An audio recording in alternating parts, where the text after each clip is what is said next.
ત્યારે પ્રપંચથી રહેવું દૂર, ત્યારે પ્રપંચ. એવી સ્થિતિ જ્યાં સુધી ન થાય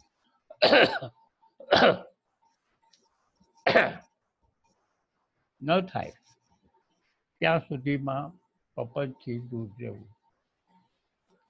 પ્રપંચથી દૂર રહેવાનું જ સાથે, પણ છતાંય શિખામણ આપે છે. આ હરિમય જ્યારે દેખાય, આખું બ્રહ્મમય દેખાય, પછી આ પ્રપંચ દેખાય જ નહીં. પણ છતાંય પાકું કરવા માટે પાનબાઈને ફરી વાર કહે છે કે આ પ્રપંચથી દૂર રહેવું. કારણ કે એ સ્થિતિ થાય ને ત્યારે પ્રપંચ જેવું કંઈ દેખાતું જ નથી.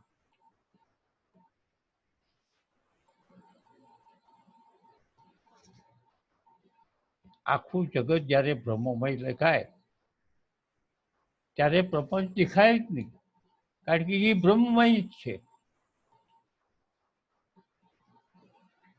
છતાં પોતાની શિષ્યાને પાકું દ્રઢ કરવા માટે થઈને કીધું,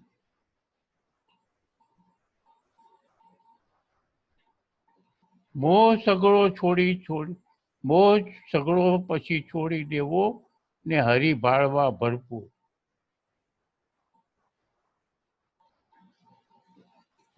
મોહ છૂટી જાય, હરિને ભાળવા ભરપૂર. એટલે બ્રહ્મ જ દેખાય ચારે કોર, બ્રહ્મ સત્ય જગત મિથ્યા. બધી જગ્યાએ બ્રહ્મ જ દેખાય, પછી મોહ જેવી કોઈ વસ્તુ છે કે નથી એની કંઈ ખબર જ નથી. કારણ કે એની સ્થિતિ આ થઈ ગઈ છે. મોહ હોય ત્યાં સુધી બ્રહ્મનિષ્ઠ કહેવાય જ નહીં. મોહ હોય ત્યાં સુધી જીવન મુક્ત કહેવાય જ નહીં. આખું જગત જ્યારે એને બ્રહ્મ સિવાય બધો ભલે રૂપો દેખાય પણ એ બ્રહ્મમય જ દેખાય. પૂરી પડી હોય, રોટલી પડી હોય, શીરો પડ્યો હોય આપણી થાળીમાં, પણ આપણને જે ખબર નથી એને પૂરી રોટલી શીરો અલગ અલગ લાગે. પણ જેને ઘઉંની ખબર છે તો એને પૂરી શીરો કે રોટલી બધું એક જ લાગે, ભલે નોખું નોખું હોય. પણ એમ તો સમજે જ છે કે આ બધા ઘઉંનું લોટમાંથી આ બધું બન્યું, ઘઉંના લોટમાંથી આ બધું બન્યું છે, ખબર છે. હવે પછી એમાં ચર્ચા કરવાની જરૂર ક્યાં રહી? આ આખું બ્રહ્માંડની અંદર જે કંઈક 5 જ્ઞાન ઇન્દ્રિયોથી આપણે જોઈએ છીએ એ બધું બ્રહ્મમય જ છે.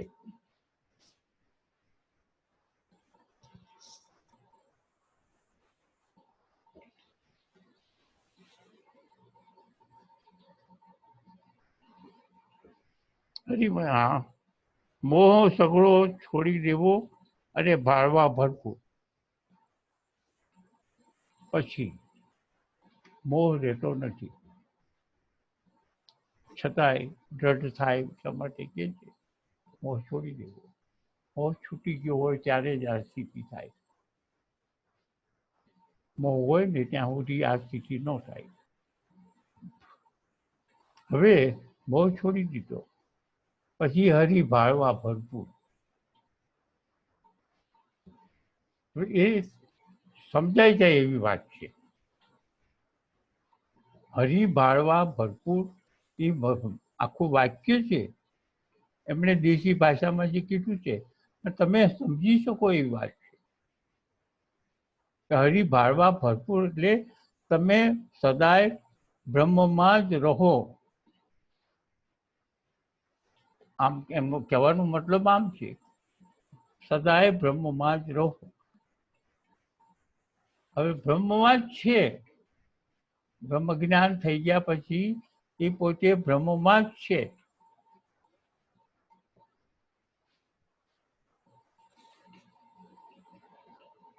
ભરપૂર ભરપૂર એટલે પછી હવે બીજું કાંઈ છે જ નહીં. જ્ઞાન થયા પછી એની દ્રષ્ટિમાં ભેદો દેખાતા નથી કે આ છે ને આ ભાઈ આ છે ને આ ભાઈ આ છે, આ ભાઈ આ છે. એ ભેદ તો જ્યાં સુધી અજ્ઞાન દશા છે ત્યાં સુધી છે. પછી પરમાત્મા સિવાય બીજું કંઈ છે જ નહીં, એટલે ભરપૂર. બીજું કાંઈ છે જ નહીં એટલે ભરપૂર.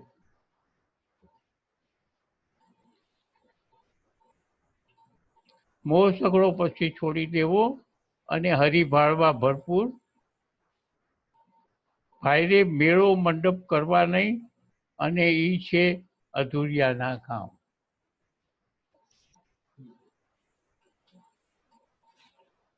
મેળા મંડપ કરવા, શિબિરો ગોઠવવી, હાર તોરા કરવા, સન્માન કરવા, આ બધું જે છે ક્યાં સુધી અધૂરિયાનું કામ. અધૂરા જ્યાં સુધી ગામ નથી થયું ત્યાં સુધી, જ્ઞાન નથી થયું ત્યાં સુધી. હવે જુઓ, વિશ્વ વંદનીય,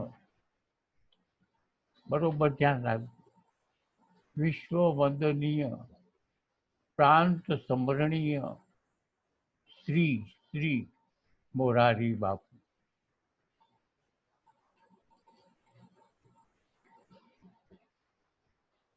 હવે એને મુસ્લિમ ધર્મ વાલો લાગ્યો અને આપણો ધર્મ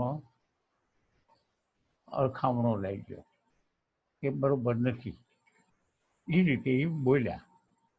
અગાઉ અલ્લાહ ના કે બધું એક વખત બોલ્યા, પછી આ વખત આવું. હવે જો એ બ્રહ્મનિષ્ઠ હોત, એને સાધના કરી હોત, આગળ વધ્યો હોત, તો એક ધર્મની નિંદા અને એક ધર્મની પ્રશંસા ન કરે. નિંદાય ન કરે, પ્રશંસાય ન કરે. કારણ કે ધર્મથી બહાર છે. ધર્મ તો ક્યાં સુધી છે, સંપ્રદાય ક્યાં સુધી છે, જ્યાં સુધી તમે પૂર્ણ નથી થયા ત્યાં સુધી છે. આપણે પૂર્ણ નથી ત્યાં સુધી આ બધા વાળા છે, સંપ્રદાયો છે, જ્યાં છે. પૂર્ણ થયા પછી તમે એનાથી બહાર નીકળી ગયા. તો વિશ્વ વંદનીય આ કેમ કહેવાય? પ્રાંત સ્મરણીય, પ્રાંત સ્મરણીય, સવારમાં વહેલા ઉઠીને એનું નામ લેવું ભગવાનનું. આપણે શ્રી કૃષ્ણનું નામ લઈએ છીએ, રામનું નામ લઈએ છીએ કે બીજા માતાજીનું નામ લઈએ છીએ. પ્રાંત સ્મરણીય.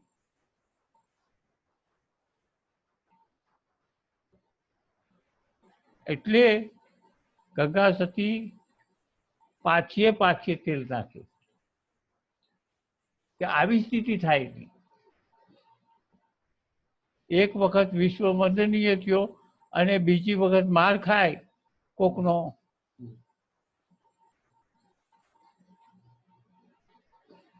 તો એ પૂર્ણ કેમ કહેવાય? કોક પણ ગમે તે વ્યક્તિ, આમ તો અત્યારે બધા હિન્દુ સમાજ, આખા ભારતનો હિન્દુ સમાજ એનાથી નારાજ હોય. અને કૃષ્ણ વિશે કે જેને ગીતા લખી છે,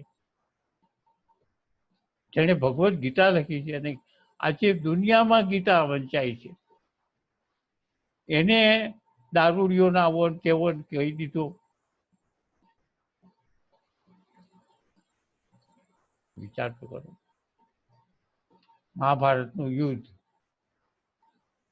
દ્રૌપદીનો ચિરહરણ, વિશ્વયુદ્ધની વખતની વાર્તાલાપ, બધા મહાન કેટલા મોટા મોટા કામ કર્યા.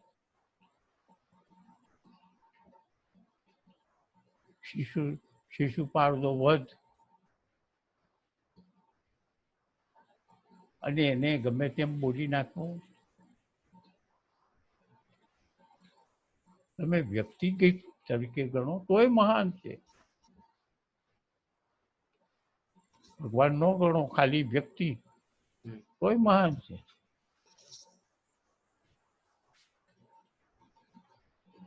એટલે આ જ્ઞાન થયા પછી કાંઈ રહેતું નથી. ખરેખર તો હું કહું છું, જ્ઞાન થયા પછી આવી વ્યાસપીઠ અને કથા ને આ બધું પ્રવૃત્તિઓ કરે જ નહીં. એ પ્રવૃત્તિઓ ન કરે આ મોટી મોટી. હરિમય જ્યારે પરમથી રહેવું દૂર, મોહ સગળો છોડી દેવો અને હરિભાળવા ભરપૂર, મેળો મંડપ કરવા નહીં. હવે આ સ્થિતિએ પહોંચ્યા પછી મેળો મંડપ કરવા નહીં. મેળો મંડપ એટલે આ મેળાઓ ભરાય છે, મોટા મોટા મંડપ કરીને જમવાનું રાખે છે. પછી એક સંપ્રદાય એવો છે કે મોટો થાંભલો ઊભો કરે, એવો એક સંપ્રદાય છે. આ બધું કરવાની આ પ્રવૃત્તિઓ બધી જે છે ત્યાં સુધી શરૂઆતની છે. પ્રવૃત્તિઓ ખોટી છે એમ આનો અર્થ સમજતા નહીં. પણ આ સ્થિતિએ પહોંચ્યા પછી આ પ્રવૃત્તિની જરૂર નથી. અગાઉ જે આ પ્રવૃત્તિઓ જેટલી બતાવી પાનભાઈ ગંગાસતીએ, પણ આ પ્રવૃત્તિઓ ક્યાં સુધી, જ્યાં સુધી આપણને ચિત્ત સુધી ન થાય જ્યાં સુધી આપણને આ બધા ભેદ દેખાય ત્યાં સુધી. એટલે પ્રવૃત્તિઓ ખોટી નથી, આપણી જ્યાં સુધી લેવલ થાય ત્યાર પછી આ બધું જરૂરી છે. મોહ સકળો છોડી દેવો અને હરિભાળવા ભરપૂર, મેળો મંડપ કરવા નહીં, અને એ છે અધૂરિયાના કામ. એટલે આ શિખામણ એટલા માટે દીધી ગંગાસતીએ કે જે હજી પૂર્ણ નથી થયા એ લોકો કરે. મેં કીધું ને તમને, મેં કીધું કે ભાઈ આ છોડી દેવાનું નથી. જ્યાં સુધી આ સ્થિતિ થાય ત્યાર પછી આ છૂટી જાય. એમ ગંગાસતીએ હોત કીધું કે આ અધૂરિયાના કામ છે. અધૂરિયા એટલે જ્યાં સુધી પહોંચ્યા નથી તે ખોટા, પૂર્ણ નથી થયા અને પૂર્ણ થઈ ગયો છું એવા પણ આમાં હોય. એટલે અધૂરિયાના કામ છે. અધૂરિયા એટલે હજી જે સાધનાઓ કરી રહ્યા છે અને જેની હજી આગળ બાકી છે, પૂર્ણ થવાને વાર છે, એ બધાને ગંગાસતીએ અધૂરિયા કીધા છે.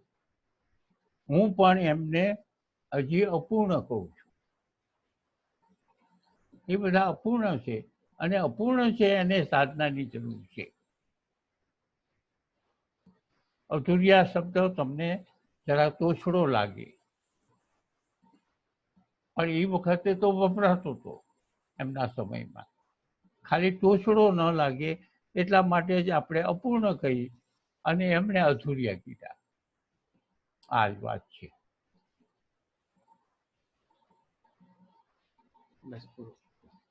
ગંગાસતી એમ બોલ્યા ને ભાળવા હોય પરિપૂર્ણ રામ રે. ગંગાસતીએ કીધું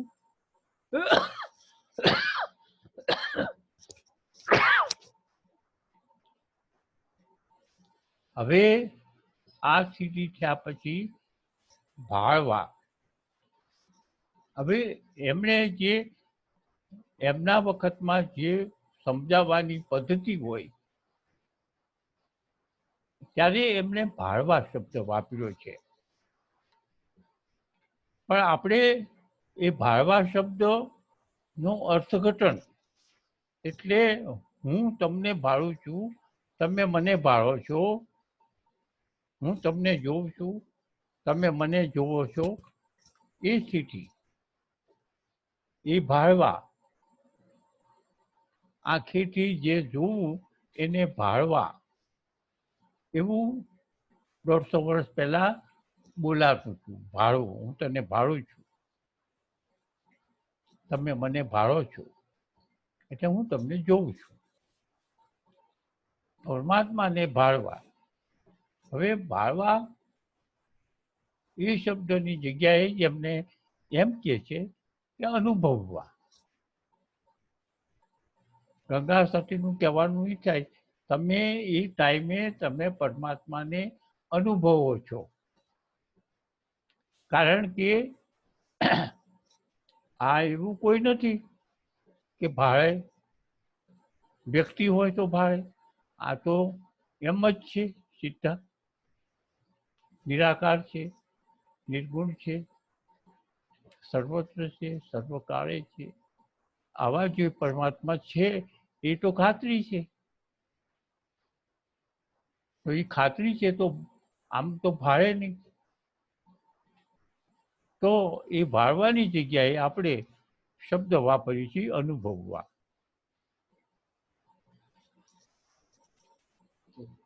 ગંગા સતી એમ બોલ્યાની ભાળવા હોય પરિપૂર્ણ રામ. રામ હોય કે લક્ષ્મણ હોય કે કૃષ્ણ હોય, બધા પરમ તત્વના રૂપમાં જ છે. જ્યાં સુધી આપણને એ જ્ઞાન ન થાય, તત્વનું જ્ઞાન નહીં થાય, ત્યાં સુધી આપણે રામ, આ લક્ષ્મણ, આ હનુમાનજી, આ શ્રી કૃષ્ણ, આ બધું ત્યાં સુધી થાય. ત્યાં સુધી ભેદ દેખાય છે, ત્યાં પછી નહીં દેખાય. હવે આ વાર્તા આપણે પૂરી કરી. પ્રપંચનો ત્યાગ.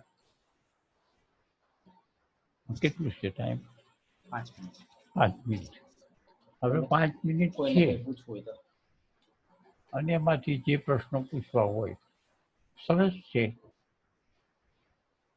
થોડું આટીઘૂટી વાળું છે, સરળ નથી, પણ તમને સમજાવવું પણ મારે ઘણી મહેનત પડી છે. દેશી ભાષામાં સમજાવવામાં ઘણી મહેનત પડી છે, પણ છતાંય જે આમાં તમને બરોબર ન સમજાયું હોય એ કયો. હા, આરિફભાઈ,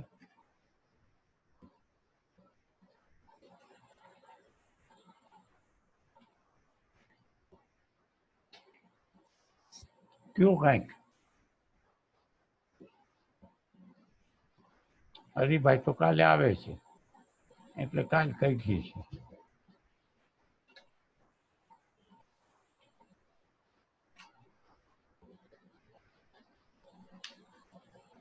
આમાં રસ લે ગોવિંદભાઈ.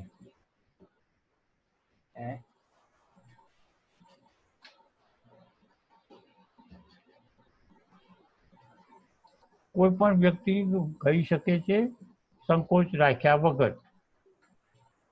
હાથ ઊંચો કરો. હાથ ઊંચો કરો ગોવિંદભાઈ, હાથ ઊંચો કરો.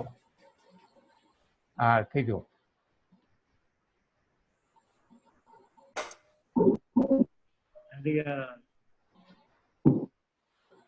આ ભજન કાનભાઈ ને કીધું હોય કે નવા સાધકો ને કીધું હોય એવું લાગે છે. પાનભાઈ ને કીધું હોય કે નવા સાધકો હોય એવું લાગે છે. પાનભાઈ ને કીધું પણ તમને કેતો હોય એવું લાગે. અવાજ બહુ આવે. હા હા, અમારા જેવા સાથે છે એવું લાગે. અમારા જેવા સાધકોને કીધું એવું લાગે. બરોબર છે, એટલા માટે સત્સંગ છે. આપણે એનો એક આધાર લીધો છે, ગંગા સતી ને પાનભાઈ નો.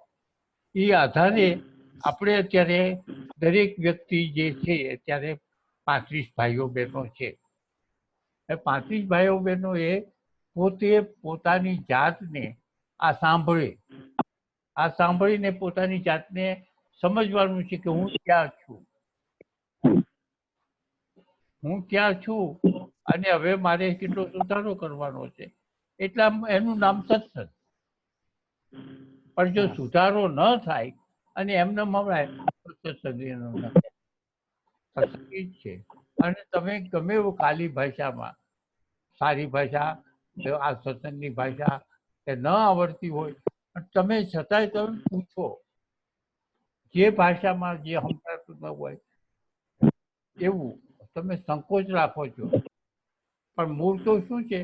સત્સંગ એટલા માટે જ છે કે દરેક વ્યક્તિ પોતે પોતાના જીવનમાં જોવે કે મારું કેટલું જ્ઞાન છે અને આ જ્ઞાન મારા જીવનમાં કેટલું છે, કેટલું બાકી છે, એ તમને જ ખ્યાલ આવે. એટલે આજે રોજની જે મહેનત છે એ મહેનત તમે તમારા જીવનની સાથે જોડો. અને જે ન જોડાતી હોય એ બાબતમાં ગૂંચવણને પૂછવું.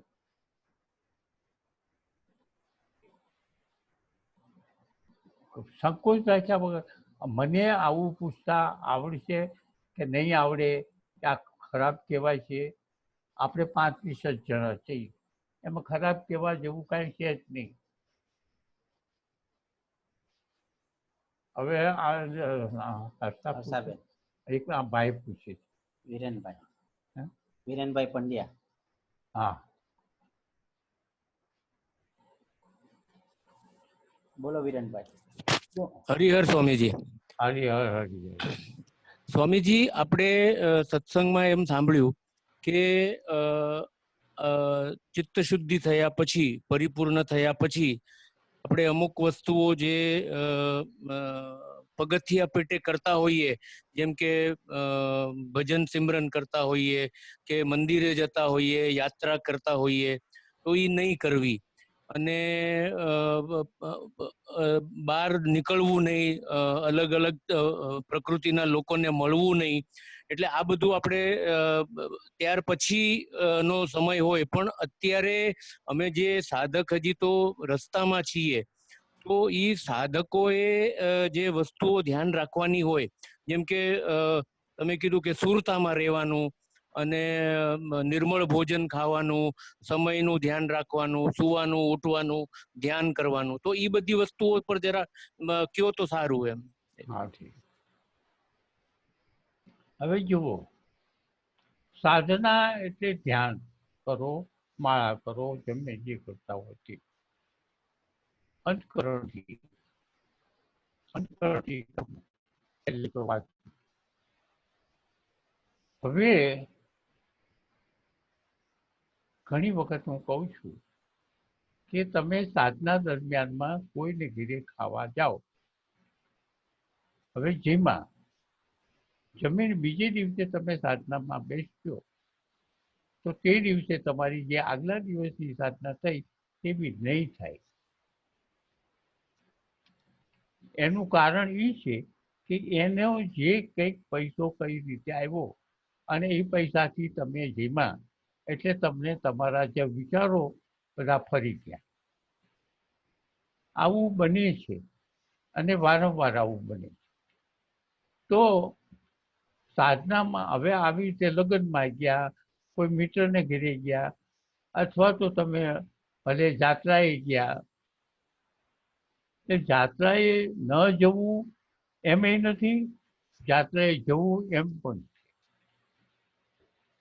પરંતુ તમે ધ્યાન રાખો કે આ બીજું એક કાઢતા બીજું ઘરી જાય નહીં. સજાગ રહેવું. હા, એટલે ભલે તમે જાત્રાએ જાઓ તો પણ જાત્રાએ મનોરંજન ખાતર નહીં. જો તમારું ગ્રુપ એવું થઈ ગયું હોય તો મનોરંજન થવા માટે. પણ જાત્રા હંમેશા શા માટે છે? હવે થોડુંક ટાઈમ તો છે, પડો. જાત્રા જે છે ને એ પહેલા આવા નર્મદાના કિનારે ઋષિ મુનિઓ તપ કરતા. ખાલી ગંગામાં નાહવો એટલે જાત્રા નહીં. ગંગામાં નાયા કે સરસ્વતીમાં નાયા એ જાત્રા નથી. જાત્રા એટલે તમે જ્યાં એવા સ્થળ ઉપર ઋષિઓ, સાચા ઋષિઓ તપ કરતા હોય તો એનો સંપર્ક કરી એનો બોધ લેવો, એટલા માટે જાત્રા. અને જાત્રા એટલે તમે નાયા ધોયા, નાયા અને કપડાં બદલ્યા ને હાલો પાછા, આપણે ગાડીની રિટર્ન ટિકિટ છે, એ જાત્રા ન ગણાય. જાત્રા એટલે પહેલા તો મહિના મહિના સુધી રહેતા હતા અને હાથે રાંધીને ખાતા હતા, આવું બધું હતું, એમ નામ જાત્રા. અત્યારે તો એ તમે નાયા ધોયા ને કપડાં બદલાવ્યા, આ પાછી તરત રિક્ષા તૈયાર રાખી હોય કે સ્ટેશન ઉપર જવાની. હવે કહેવાય શું કે અમે જાત્રા કરી આવ્યા, અમે ગંગામાં નાયા. ગંગામાં નાયા એટલે જાત્રા કરી એ મુખ્ય નથી. ગંગામાં નાવ, પણ પહેલા નાવ ત્યાં કોક સંતો મહાત્માઓ હોય. હવે અત્યારે એવું નથી, તમને તાત્કાલિક સંતો મહાત્માઓ એવા બ્રહ્મનિષ્ઠ જડી જાય એવું નથી. અત્યારે જાત્રા મનોરંજન થઈ ગઈ છે. એના કરતાં હું એમ કહું મંડપને આ તે કાંઈ ન કરવું. ગંગા સતીએ કીધું એ બધું બરોબર છે.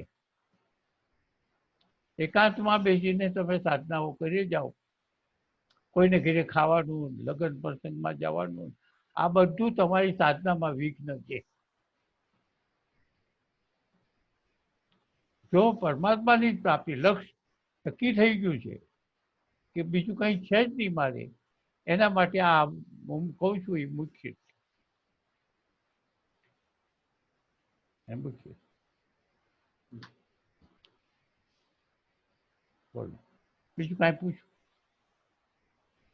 હાલો, હર્ષાને કંઈક પૂછ્યું છે? બોલ હર્ષા. હા, 28 ભજન જે સાંભળ્યા એના ઉપરથી એક તો યોગ ને કુંડલીની જાગૃત કરવી કે યોગ કરવા, એ બધી થોડીક જે ગેરમાર્ગનું હતું ને એ બધી ક્લિયર થયું. અને તમે મને કીધું કે સુરતા, સાધના, જ્ઞાન, યજ્ઞ, જપ આ હથિયાર આપ્યા છે.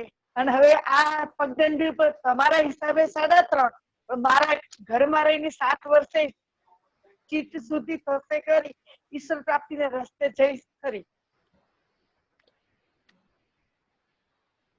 કુંડલીની શક્તિનું વિજ્ઞાન કહું એમ તારું કહેવાનું? ના ના ના ના ના, એમને જે ગેરસમજ હતી એ બધી તમે જે સમજાવ્યું એના ઉપરથી દૂર થઈ ગયું. એટલે એના માટે જપ તપ ને જે કરવાનું છે એ કરીને 3.5 નહીં પણ હું 7 વર્ષે ઘરે બેસીને ટ્રાય કરીશ. હા, બરાબર છે. ચાલો, હાલો. ભરતને કાંઈ કેવું છે? ભરત તારા હાથ ઊંચા થાય છે? ના, પગે લાગે. હાલો, અશ્વિન કેમ ગયો? અશ્વિન કાંઈ કેવું છે? કેવું? અરુણ નથી દેખાતો. છે અરુણ ક્યાં છે? ક્યાં? આવશે, ફોટો વિડીયો નથી. આ ભાઈને કઈ કેવું? વિરેનભાઈ. હા, વિરેનભાઈ તો અહીં હતા. આર્ય અરુણભાઈ. હા, આ ભાઈ વિરેનભાઈ છે. વિરેનભાઈ જ છે, નીચે આવી ગયા ઉપર. ઠીક, હા, કેવાય ગયું. ચાલો, ટાઈમ પૂરો થઈ ગયો. ચાલો હરિહર, હરિહર હવે કાલે મળીએ. કાલે હા, આ ટાઈમ પેલો ભાઈ હશે. હા, કાલે મળીએ. હરિહર. હાલો.